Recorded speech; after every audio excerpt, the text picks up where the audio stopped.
got so much motherfucking design on right now. Bring it down, bring it back, make it clap. I got 3 old guys, I'm the guap with her head. Bitches on my line, and you know. Ya, shalom semuanya. Perkenalkan, nama saya Fernando Karenteki, kelas B dengan NIM 24320059. Di sini saya akan membawakan permasalahan domain kognisi siswa. Sebelum kita menjelaskan permasalahan tersebut, marilah kita membukanya dengan berdoa. Mari kita berdoa.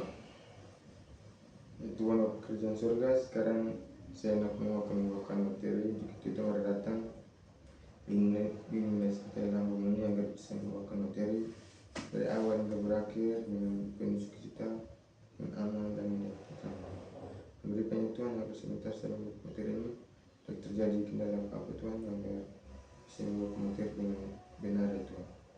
Tuhan yang berdoa hamba-Mu hanya dalam nama Yesus saya berdoa. Terima kasih Yesus, amin.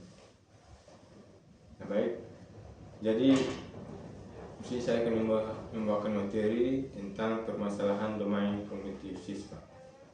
Ya, di sini ada 20 permasalahan. Yang pertama itu pemahaman materi yang rendah. Itu permasalahannya itu banyak mahasiswa yang mengalami kesulitan dalam memahami materi pelajaran yang mengakibatkan hasil yang buruk. Itu penjelasannya itu pemahaman yang rendah dapat disebabkan oleh berbagai faktor termasuk metode pengajar yang tidak efektif, materi yang terlalu kompleks, atau ketidakcocokan antara cara mengajar, gaya dan belajar siswa. Untuk mengatasi ini, guru perlu strategi pelajaran yang beragam dan sesuai dengan kebutuhan siswa. Jadi itu adalah pemahaman materi yang rendah. Itu masalah yang pertama. Sekarang masalah yang kedua itu keterampilan berpikir kritis. Ya, jadi permasalahannya itu keterampilan berpikir kritis ini, siswa seringkali tidak dilatih untuk berpikir kritis sehingga mereka kesulitan dalam menganalisis dan mengevaluasi informasi. Itu penjelasannya itu siswa berpikir kritis adalah keterampilan esensial dalam pendidikan modern. Tanpa pelatihan yang memandai siswa cenderung menerima informasi tanpa mempertanyakan aturan menganalisisnya. Penggunaan metode pembelajaran aktif seperti diskusi kelompok dan studi kasus dapat membantu meningkatkan keterampilan siswa dalam belajar. Jadi itu permasalahan domain kognitif siswa yang kedua. Sekarang yang ketiga itu permasalahan ketiga itu proses kognitif yang tidak optimal. Permasalahannya, siswa seringkali menggunakan proses kognitif dengan cara yang optimal seperti perhatian dan ingatan. Penjelasannya, proses kognitif yang tidak optimal dapat mengakibatkan kesulitan dalam menyerap informasi baru. Menggunakan teknik pengajaran yang menarik dan interaktif dapat membantu meningkatkan perhatian siswa dan menganalisis proses belajar yang lebih baik. Jadi itu penjelasan dari permasalahan proses kognitif yang tidak optimal. Sekarang permasalahan yang kedua itu kesulitan dalam meningkatkan konsep. Itu siswa seringkali mengalami kesulitan dalam mengaitkan konsep baru dengan pengetahuan yang sudah ada. Itu maksud dari permasalahan ini adalah kemampuan untuk mengaitkan konsep baru yang dengan yang sudah diketahui sangat penting untuk pemahaman yang mendalam. Tanpa koneksi yang jelas, siswa mungkin hanya menghafal informasi tanpa memahami konteksnya. Strategi ini seperti pengajaran berbasis konsep dapat membantu siswa. Sekarang yang kelima itu permasalahan yang kelima itu kurangnya metakognisi. Maksud dari masalah ini kurangnya metakognisi ini, banyak siswa yang tidak menyadari bagaimana cara mereka belajar yang menghambat perkembangan kognitif mereka. Itu penjelasannya itu kognisi ini adalah kesadaran dan pengontrolan terhadap proses berpikir sendiri. Siswa yang tidak memiliki keterampilan untuk ini mungkin kesulitan dalam menilai pemahaman mereka dan mengatur strategi belajar yang efektif. Mengajarkan siswa tentang metakognisi dapat meningkatkan kesadaran diri mereka. Karena yang keenam, variasi gaya belajar. Itu setiap siswa memiliki gaya belajar yang berbeda, tetapi tidak semua metode pengajaran dapat mengakomodasi variasi ini. Itu maksud dari variasi gaya belajar ini adalah memahami dan mengadaptasi metode pengajaran sesuai dengan gaya belajar siswa, meningkatkan efektivitas pembelajaran. Misalnya siswa visual mungkin lebih memahami materi dengan grafik, sementara siswa kinestetik mungkin lebih baik dengan aktivitas yang praktis. Sekarang permasalahan yang ketujuh itu tekanan akademik. Itu tekanan untuk mencapai prestasi akademik dapat memengaruhi kinerja komunitas siswa. Maksud dari tekanan akademik ini, stres dan kecemasan karena tekanan akademik dapat mengganggu fungsi kognitif seperti perhatian, ingatan, menciptakan lingkungan belajar yang mendukung dan menekan dapat membantu siswa berkinerja lebih baik. Dan yang kedelapan itu kurangnya pengalaman praktis. Itu siswa seringkali tidak memiliki pengalaman praktis yang relevan dengan materi yang belajar. Itu maksud dari masalah ini itu pengalaman praktis yang dapat mendalam pemahaman siswa terhadap konsep-konsep yang diajarkan. Kegiatan berbasis proyek dan studi kasus dapat memperkaya pengalaman belajar mereka dan meningkatkan keterlibatan mereka. Karena yang ke-9 itu motivasi yang rendah. Itu rendahnya motivasi untuk belajar dapat menghambat perkembangan kognitif siswa. Itu penjelasannya, motivasi intrinsik seperti rasa ingin tahu, minat, sangat penting untuk pembelajaran yang efektif. Menggunakan materi yang menarik dan relevan dapat meningkatkan motivasi siswa. Yang ke-10, keterbatasan waktu belajar. Nah, itu maksud dari keterbatasan waktu belajar ini, siswa seringkali tidak memiliki waktu yang cukup untuk belajar dan mencerna materi. Itu penjadwalan waktu belajar yang efektif dan penggunaan teknik pembelajaran yang efisien dapat membantu siswa mengelola waktu mereka dengan lebih baik, sehingga mereka dapat kesempatan untuk memahami materi dengan lebih dalam dengan banyaknya waktu. Sekarang pengaruh lingkungan belajar. Itu lingkungan belajar yang tidak mendukung dapat menghambat proses kognitif siswa. Itu lingkungan yang nyaman, tenang, dan terorganisir dapat meningkatkan konsentrasi dan efektivitas belajar siswa. Sekolah perlu menciptakan suasana yang positif dan mendukung proses belajar siswa.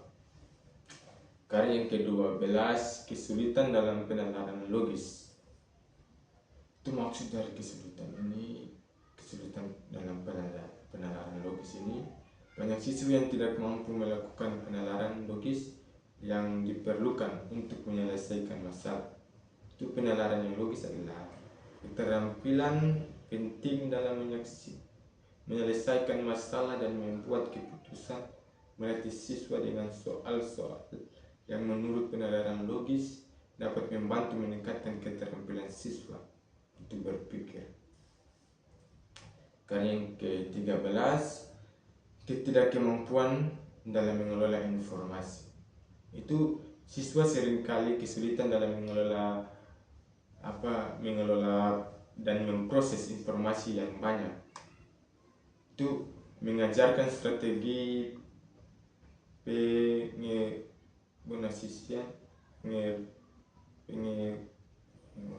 pengorganisasian informasi seperti mapping atau catatan yang terstruktur dapat membantu siswa mengelola informasi dengan lebih baik dan memudahkan pemahaman siswa.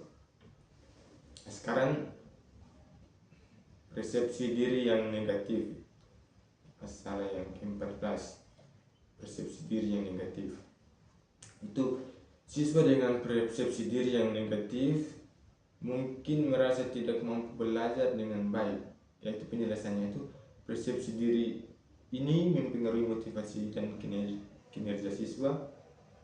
Itu membangun kepercayaan diri siswa melalui dukungan dan umpan balik positif yang dapat meningkatkan kinerja mereka secara signifikan.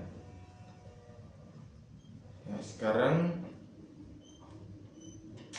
masalah yang ke-15, keterbatasan dalam penggunaan teknologi.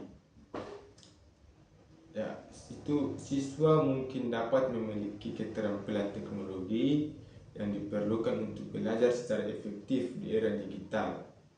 Penjelasannya itu, mengintegrasikan teknologi dalam pembelajaran dan memberikan pelatihan yang memadai dapat membantu siswa memanfaatkan teknologi untuk meningkatkan proses belajar mereka. Dan yang ke-16, kurangnya keterampilan sosial.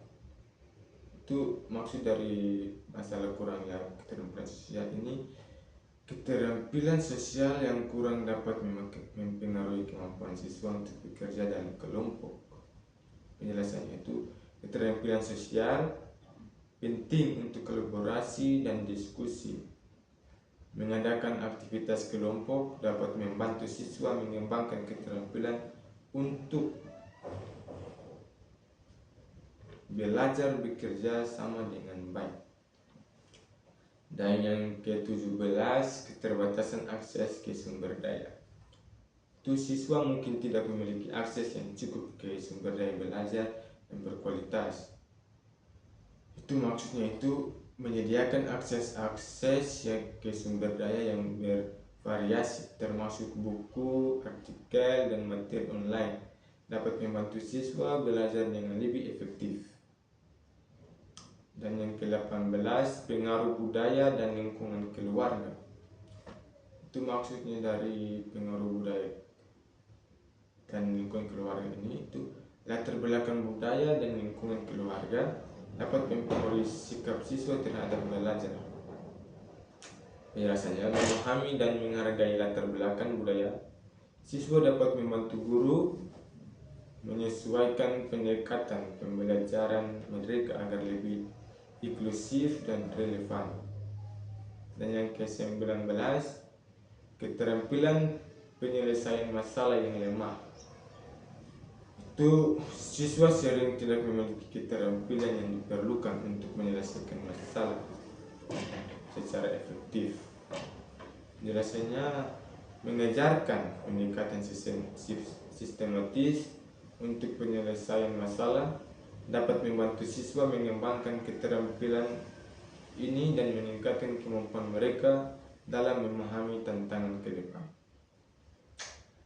Dan yang masalah yang ke-20 itu kurangnya refleksi diri. Itu maksud dari kurangnya refleksi diri atau permasalahan terakhir ini, itu siswa mungkin tidak terbiasa melakukan refleksi diri setelah proses belajar mereka. Itu maka refleksi diri penting untuk memahami apa yang telah dipelajari dan bagaimana cara memperbaiki proses belajar tersebut. Mengajarkan siswa untuk merenungkan pengalaman belajar mereka dapat meningkatkan kesadaran diri dan membantu mereka mengidentifikasi area perbaikan. Ya. Dan demikian, itu adalah permasalahan domain kognitif siswa yang saya bawakan dengan penjelasan dalam ini. Saya sudah menjelaskan tentang permasalahan domain kognitif siswa. Jadi itu adalah beberapa permasalahan bermain komunitas siswa yang saya bawakan. Demikian dan terima kasih.